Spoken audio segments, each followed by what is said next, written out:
So the plan was first announced. I remember we had a press event here at the building. I was not yet a NeighborWorks employee, but I was here just as a community member in May of 2019.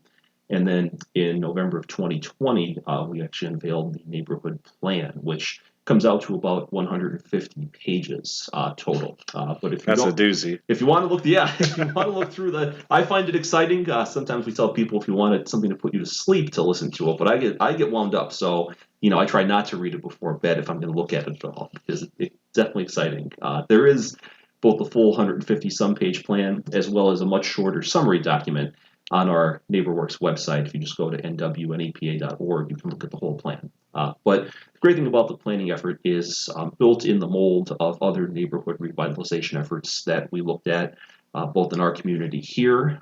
The Elm Street project that our counterparts at United Neighborhood Centers did really springs to mind as a great example for that, and numerous other, again, neighborhood revitalization planning projects that we've seen throughout the NeighborWorks network and beyond around the country really served as models, I would say, for this plan. The great thing about the planning effort is that when our organization started this project, it wasn't a top-down approach. Rather, it was from the bottom up. We went out and we did community surveys, community meetings, and of course, Todd can share more about this as we go on. He was the one who quarterbacked those efforts from start to finish. But we really were able to go out and connect with residents in West Scranton and say to them, here we are, we want to improve the community, but we want to do what you want improved. And we want you to tell us, where are the areas of focus? Where are the physical areas that need to be improved? Where are the items that you want to see addressed in terms of priority? Where is the blight that needs to be cleaned up? What conditions make you feel safe, make you feel at home, make you feel welcomed in the area? What brought you to the neighborhood? If you've been here for a long time or if you've been here a short time, maybe your family lived here for multiple generations, or maybe you just moved here a few weeks ago. Whatever the case may be, we got to see a really great portrait of the community, a vibrant community, a diverse community, a neighborhood that has so much to offer to residents and visitors alike. Just a great place to be, to live, to work, raise a family, grow your business, enjoy recreation, whatever it may be. So being able to see that in the planning process led to the plan rolling out late in the 2020 calendar year, where we were able to put in many of those elements that we can build on based on the neighborhood feedback. So that's what I think makes the plan really interesting, is that it's not us coming in saying, here's what we think needs to be done. Rather, it's residents and neighborhood stakeholders talking to us and saying, here's where we think the funding in the future, what we're able to secure, and not just funding, but volunteer efforts, other programs that we may be able to harness as part of the plan. Here's where we would like to see those directed to improve quality of life. Right, yeah, and that makes complete sense.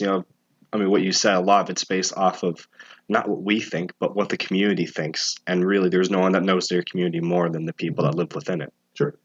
I've had such a great window. Many of our staff, again, have had lots of experience in West Side. Todd and others live in the neighborhood. Other ones of us, other members of the staff, I've either, again, gone to school here, worked here. We've had lots of great experiences. But to be able to, again, do it from the ground up and really put the effort into improving the neighborhood is just a tremendous project to be able to work on. It's really our honor and our privilege to be able to do it.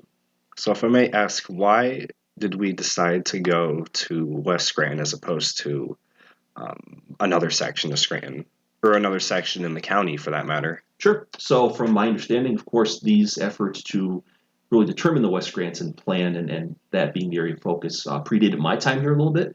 But I think from my understanding and from what we've gathered as an organization, the characteristics of the neighborhood, the fact that it's really the city's largest neighborhood, I think, in terms of square footage, square miles, and the actual sub-neighborhoods it takes in, everywhere from the Kaiser Valley to Bellevue to this area near the Taylor line, you would call Roundwood, I think, going down to Trips Park.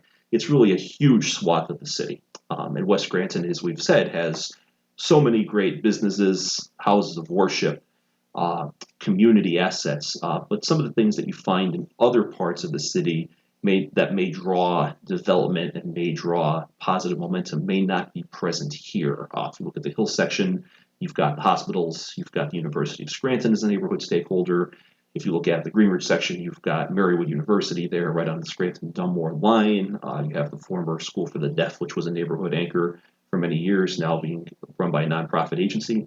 If you look at, South Scranton, you've kind of got the border into Manuka, Montage in that area, kind of bleeding over as a developmental asset.